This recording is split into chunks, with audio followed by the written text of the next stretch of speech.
To show this, we took two men, Mr. Nice and Mr. Nasty, and placed them in a controlled environment. Then we asked several volunteers to meet them and discuss different subjects. Favourite films? Yeah, well, got plenty of those. You go first.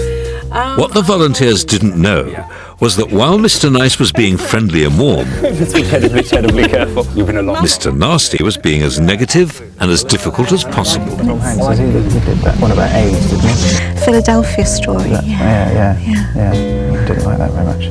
No. Not really. But crucially, both Mr. Nice and Mr. Nasty have been asked to deliberately move their bodies in specific ways. So you got any more favourites? While cameras watched for a response in the volunteers that would reveal what was going on in their mind. Well, a bit for one. Good in terms of variety. Yeah. Gradually, as the conversations developed, an extraordinary thing began to happen. The volunteers with Mr. Nice gradually began to copy him. They kind of used those well, and the acting was so good, they kind of all got away with it. And the other ones, Last of the Mohicans. No, I didn't see I mean, I shouldn't, there's no reason to suggest that we should like that, but there's some... Meanwhile, those with Mr. Nasty didn't copy him at all. Well, I'm really enjoying 24 at the moment. Have you seen that? Saw it once. Yeah, I didn't like it very much. No? No. And I think it's the sort of thing I like going to the cinema with myself. Because the volunteers like Mr. Nice, I mean, some people say they like to, share their mind prompted them to mimic him. No, I often go by myself. Walk out of this room. A subconscious attempt to strengthen the bond between them. Because I've been in the business. Well, that's what everyone says, it's fantastic. Get used to it. Yeah, you don't really. I think if you do it on a very difficult.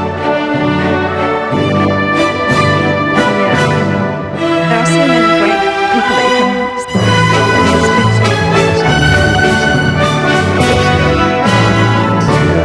Fantastic. I saw Eamon Holmes.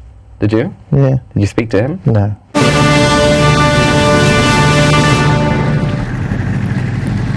Scientists have known for some time that our mind automatically notices and sometimes even makes us mimic what other people are doing. What they haven't known is how the brain does it. But recently, researchers made an extraordinary breakthrough. What's more, they believe this discovery may even be the key to knowing what someone else is feeling. It's all to do with something that happens in our brains when we see people move. And if you want to know what that is, just watch these two crews race to that bridge. Attention!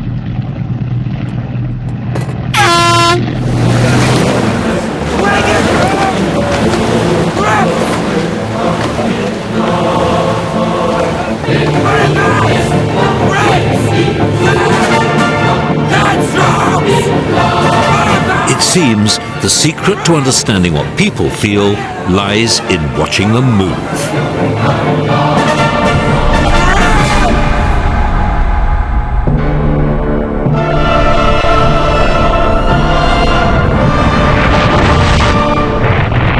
But to know what's now happening in your brain, we have to look at what's going on in theirs.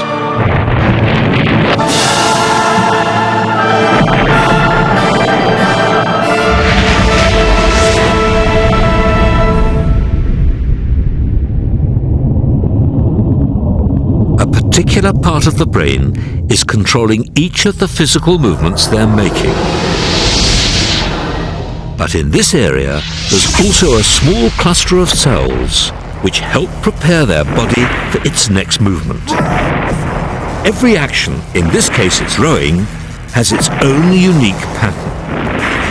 And scientists believe that these cells are the key to how human beings relate to each other.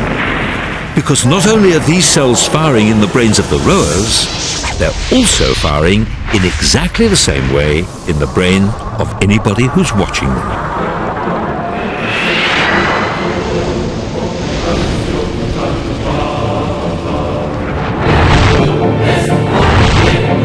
In other words, the cells which are helping these guys row now are firing in your brain just as if you were rowing yourself. That's why they're called mirror neurons.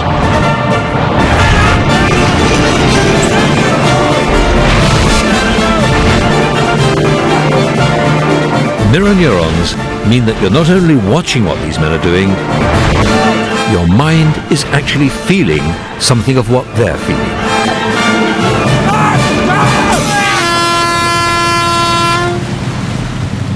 Even if you haven't done all the hard work. But how does all this affect your social life? Well, if you know what someone is feeling, the chances are you'll know what they're thinking. Our mirror neurons help us literally to read other people's mind.